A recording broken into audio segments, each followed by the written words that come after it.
ഉച്ചത്തെ കറിക്ക് വേണ്ടിയിട്ട് ഇതാ മുരിങ്ങയില പറിക്കാൻ പോയതാണ് വല്യമ്മന്റെ വീട്ടില്. അങ്ങനെ മുരിങ്ങയിലൊക്കെ പറിച്ചു കഴിഞ്ഞിട്ട് ഈ ഒരു മിഠായും കഴിച്ച് നേരെ അടുക്കളയിലേക്ക് കയറുകയാണ്. ഉച്ചത്തേക്ക് വേണ്ടി ഇതാ ചോറിന് വെള്ളം വെച്ചിട്ട് ഈ മീനാണ് ഇന്ന് കിട്ടിയിട്ടുള്ളത്.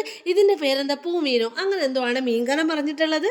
പേരെന്തായാലും എന്താ നല്ല ഭംഗിയില്ലേ കാണാൻ. അങ്ങനെ അതിന്റെ ചെതമ്പലൊക്കെ പോക്കിയ ചിറകൊക്കെ ഞാൻ വെട്ടിയെടുത്തിട്ട് ഇതാ വിഷറി പോലെ അങ്ങോട്ട് വീശി കൊടുക്കുകയാണ്. സത്യം പറഞ്ഞാൽ അതൊരു വിഷറി പോലെയാണ് എനിക്ക് തോന്നിയത്.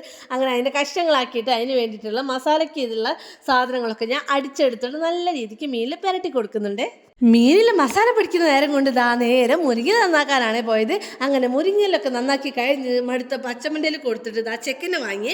അങ്ങനെ ഞാനും ചെക്കനും കളിച്ച് കഴിയുമ്പോഴേക്ക് ഇതാ മീനിൽ അടിപൊളിയായിട്ട് മസാലയൊക്കെ പിടിച്ചിട്ടുണ്ട്.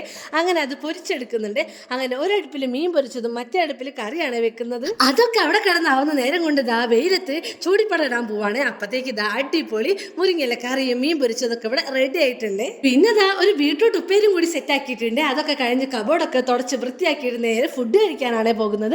അങ്ങനെ ഇത്രയും വിഭവങ്ങളൊക്കെ കൂട്ടി അടിപൊളിയായിട്ട് ഫുഡും കഴിച്ചതാ ചെക്കന് ഫുഡ് കൊടുക്കുകയാണ്. അതൊക്കെ കഴിഞ്ഞ് പാത്രമൊക്കെ കഴുകി വെച്ച് ഇത്രയൊക്കെയുള്ള ഇന്നത്തെ വീഡിയോ. ഇനി നെക്സ്റ്റ് വീഡിയോയിൽ കാണാം. ബൈ.